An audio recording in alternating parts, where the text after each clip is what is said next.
Even though Caitlin Clark wasn't able to participate due to a groin injury, and ticket prices took a nosedive as a result, the crowd that showed up for the WNBA All-Star Weekend proved something powerful. The league's momentum is no longer dependent on one single player. It's easy to see why Clark was originally expected to be the central figure of the weekend.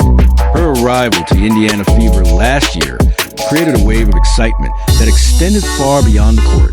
Hotel rooms in Indianapolis were booked solid. Ticket prices soared to unprecedented levels, and anticipation for her all-star appearance was at an all-time high.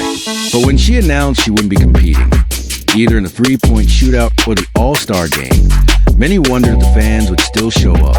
For a moment, it seemed like the air had been sucked out of the event. That uncertainty translated quickly into numbers. Tickets for the Fever vs. Sky game, one of the weekend's main attractions, dropped by nearly 70% in a matter of hours.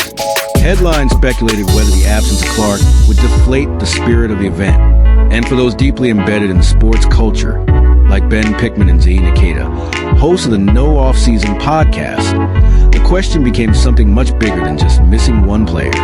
It became a test of the league's overall appeal.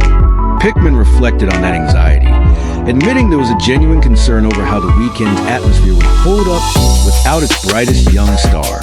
And he wasn't alone in thinking that. Even legendary players like Sue Bird had previously commented on how the WNBA still seemed to lag behind the kind of buzz and cultural gravity that surrounded women's college basketball. Bird's reflections pointed out the stark difference in fan turnout, media coverage, and overall hype, reminding everyone that the league was still in the process of claiming its space in the national conversation.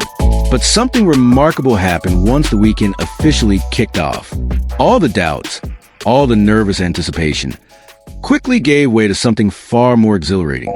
The streets of Indianapolis were buzzing with activity. Fans in orange shirts filled the sidewalks, corporate-sponsored booths lined up along festival zones. Street ball courts were jammed with pickup games, and live streams captured the moment-to-moment energy. The orange carpet event, which was once seen as more ceremonial than thrilling, suddenly turned into a fashion showcase and media frenzy. Kelsey Plum, one of the league's standout personalities, spoke enthusiastically about how this year's All-Star Weekend had an energy that felt unrivaled compared to past editions. She described it as electric, affirming that something had shifted. Even Pickman was quick to agree. Watching a live broadcast, he said, "You could feel it. You didn't just see people having a good time. You felt the pulse of something bigger happening." And despite Caitlin Clark not being in the building, the fan turnout remained strong. People waited in lines for over 30 minutes just to get autographs or selfies with their favorite players. At Gainbridge Fieldhouse, seats were filled. Cheers echoed throughout the arena, and the crowd treated every dunk, pass, and buzzer beater as if it were a championship moment. Sure, there was a dip in viewership. All-Star game ratings were down 36% from the previous year. But context matters.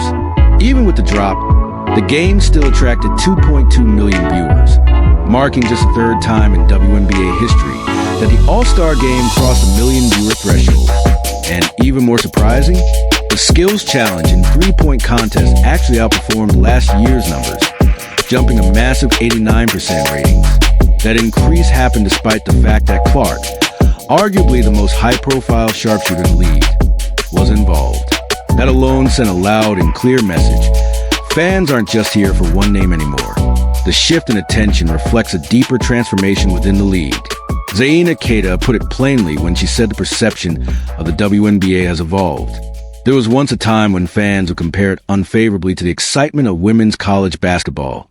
But now, that comparison is starting to even out. People are showing up and tuning in because they genuinely care about the league, not just about one rookie or one viral highlight. The WNBA is finally becoming its own cultural force. It's not just piggybacking off the success of college tournaments anymore. It's establishing a footprint that is uniquely professional, entertaining, and emotionally resonant in its own right. And while no one denies that Caitlin Clark's rise to superstardom played a major role in accelerating that momentum, the current moment shows that the WNBA's strength lies in its growing community of stars. Yes, Clark helped draw attention, and yes, her presence continues to influence ratings, but the league's stability doesn't rise or fall with her alone. What's happening now is a broader investment from fans. They're following the lead, not just a handful of players. New faces are rising to meet the spotlight. Veteran names are doubling down on their legacy, and supporters are beginning to see the WNBA not as a niche product, but as a full-fledged sports movement that's finally getting the recognition it deserves. Despite Caitlin Clark's absence and the dramatic drop in ticket prices, something remarkable happened in Indianapolis. Fans still showed up in force, proving that the WNBA's rising wave of support is no longer hinged on just one superstar. Last year, when Clark announced she would be joining the Indiana Fever, the excitement was instant and overwhelming. Hotel rooms vanished overnight. Tickets became gold dust, and suddenly Indiana, typically a quiet market in professional sports, found itself at the heart of a growing basketball revolution. That kind of impact doesn't come from hype alone. It comes from a real connection between a player and her community. Yet when news broke that Clark wouldn't be able to compete in the league's most anticipated weekend of the year, the question loomed, would the magic still be there? Her decision not to participate came down to a groin injury that she had been managing for weeks. She officially withdrew from both the three-point contest and the All-Star game, and within hours of the announcement, resale ticket prices for the Indiana Fever versus Chicago Sky game dropped by nearly 70%. That steep decline led many to believe that the All-Star weekend might fall flat without its brightest new star. After all, Clark hasn't just been a standout rookie. She's been a national sensation, pulling ratings that rival those of men's games and bringing in new fans who had never paid attention to the WNBA before. So the anxiety was real. Would fans still show up, and more importantly, would they still care? Ben Pickman and Zaina Keita, co-hosts of the No Offseason podcast, captured the sense of anticipation and caution as the weekend approached. There was definitely a level of uncertainty. Pickman noted, people were wondering if the energy in the city would hold up without Caitlin, and that concern wasn't unfounded. Even legendary point guard Sue Bird had previously raised concerns about the WNBA struggling to match the passionate energy that often surrounds a women's college game.